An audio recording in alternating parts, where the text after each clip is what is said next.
هل جربت تقعد يوم كامل بدون ما تسكرول أو ترفه عن نفسك عموما؟ بنسبة كبيرة جدا لأ، وده للأسف بقى العادي دلوقتي، إنك دايما مشغول بحاجات معظمها مش مفيدة، ودايما بتجري ورا الدوبامين وبتحاول تملي أي وقت فراغ بإنك تمسك الموبايل، وبتعمل كده عشان ما تحسش بالملل. وهنا المشكلة إنك مش بتدي نفسك فرصة إنك تحس بالملل. هتقولي وأنا ليه أحسس نفسي بالملل؟ هقولك عشان أكتر من سبب، أولهم إن الملل هو اللي هيظبط مستوى الدوبامين عندك ويرجعه المستوى الطبيعي، ووقتها الحاجات المملة زي القراية والمذاكرة والفيديوهات التعليمية الطويلة هتحس إنها مش مملة. ده بالعكس، أنت لما بتخلصها بتحس بشعور حلو جدا، وأنت مستحيل تنبسط بالشيء الممل طول ما أنت مش بتدي فرصة إن الدوبامين بتاعك ينزل شوية للمستوى الطبيعي، لأنك دايما كل ما بتحس بملل بتقوم ماسك الموبايل تلعب أو تسكرول أو تكلم حد. طب ما كده مستحيل تقدر تقرا أو تعمل أي حاجة من الحاجات المفيدة اللي أنت عايز تعملها، بس مش هتبقى قادر تعملها لأنك هتحس إنها مملة بزيادة. فده كده أول سبب بيخليك تسعى إنك تحس بالملل. تاني سبب هو عشان تدي فرصة لدماغك إنه يبدع.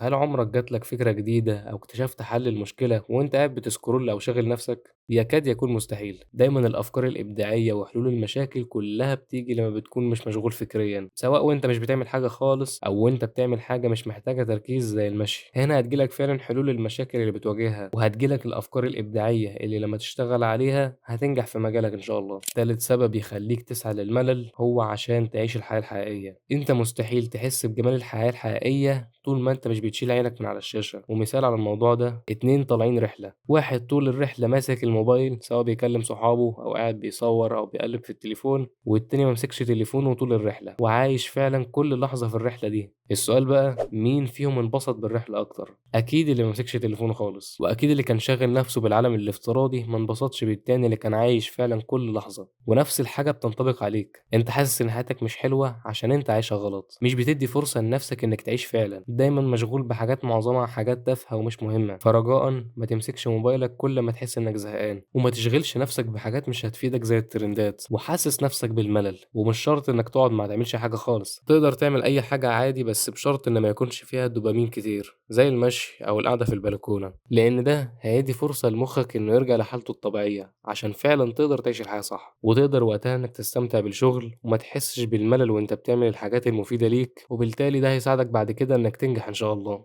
وبس كده، السلام عليكم.